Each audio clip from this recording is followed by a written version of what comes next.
Hello, today I bring to you another non-vegetarian dish, and today I am going to show you a simple basic chicken curry with potatoes. And this type of chicken curry is very common in most Bengali households. So let me go to the ingredients directly. What is required? I have taken one whole chicken. I have marinated the chicken with curd, salt and pepper for the last couple of hours. I have taken some potatoes which are just peeled and they are kept raw. And for the spices, I require first one big onion grated, which I have started sauteing in some white oil. And I would require 1 tablespoon of ginger paste and 2 teaspoons of garlic paste and 2 big tomatoes I have grated. And into this I have added 1 teaspoon of turmeric powder, 1 teaspoon of coriander powder, 1 teaspoon of cumin powder.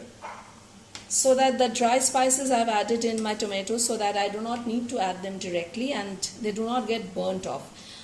Usually when we add dry powders or dry spices directly into my oil, it has a tendency to burn off. Now my onions have been turning its color slightly. At this point I am going to add my garlic paste.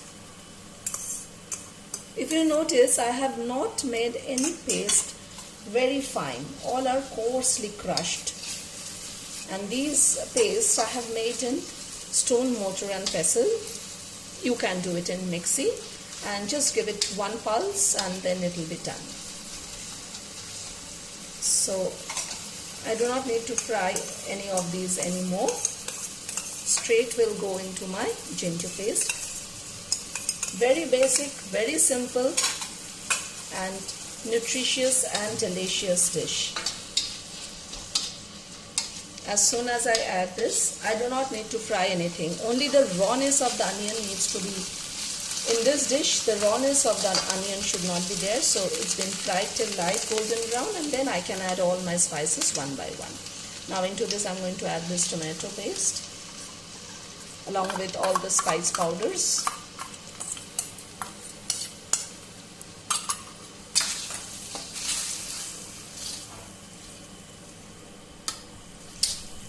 Now this masala I need to fry very well till the oil separates and it's done. After that then I'm going to add my chicken.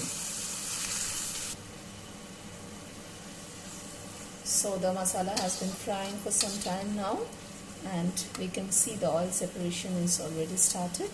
It is already started. At this stage I'm going to add my chicken pieces, increasing the flame to high.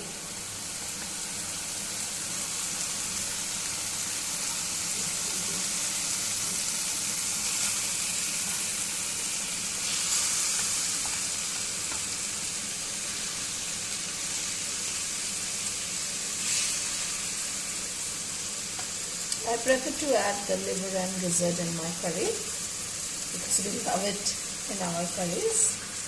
And do not throw the marinade away. Add all the marinade that is left. Now I am going to saute the chicken along with all the spices for around 2 minutes, 3 minutes till everything gets mixed properly. Then I'll add water and cover and cook. So just let me now mix everything and simmer for a while without adding any water or anything.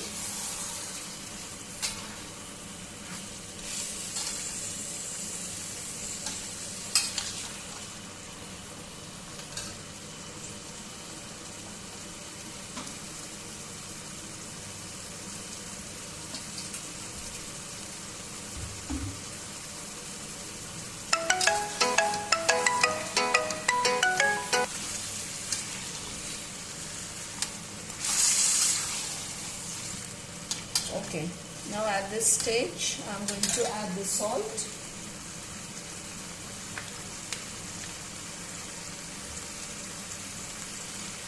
Some salt I have already added while marinating my chicken, so remember to add the quantity that is required as per your taste.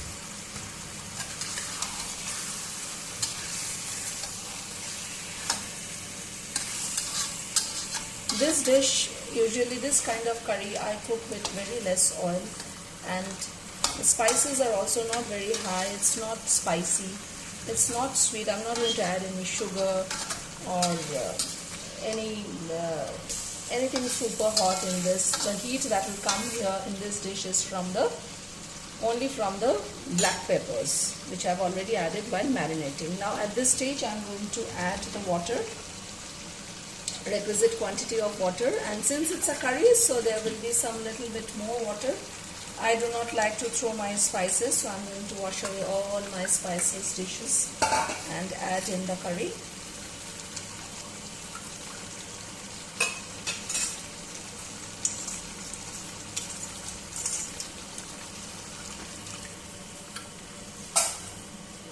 Some more, just to cover all my pieces chicken properly.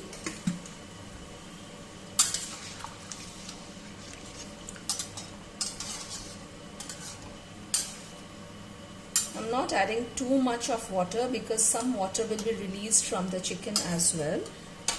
Now I'm going to place the potato pieces on top of the chicken, and it will cover, and I'll let it simmer for 30 to 40 minutes till the chicken is done well.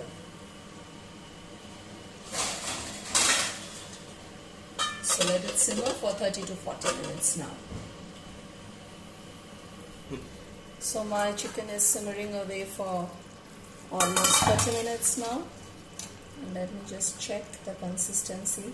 Yes, the chicken is soft. It's cooked properly. Even the potatoes are cooked well. Now just one more ingredient which I forgot to tell you in the beginning. This is my homemade garam masala, which I'm going to sprinkle on top. This has green cardamom, clove and cinnamon. That's it. Just approximately 1 teaspoon of this, and on top of this I'm going to add 1 tablespoon of clarified butter. Garam masala and clarified butter goes hand in hand. It just enhances the taste, it enhances the flavor and aroma of all the spices. So this is done.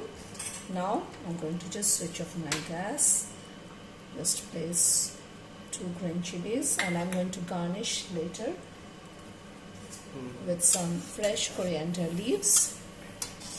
So let's just see how it looks in a minute. I'm going to pour it out on a bowl, and let's see how it looks.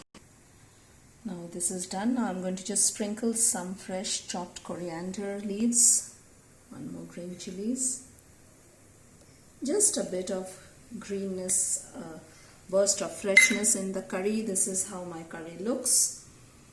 I hope you enjoyed my video, and do watch my video and give me a feedback post in the comments below that how you like my dish. Do share with your friends and family the recipe and subscribe to my channel. See you next Friday with another recipe. Till then, bye.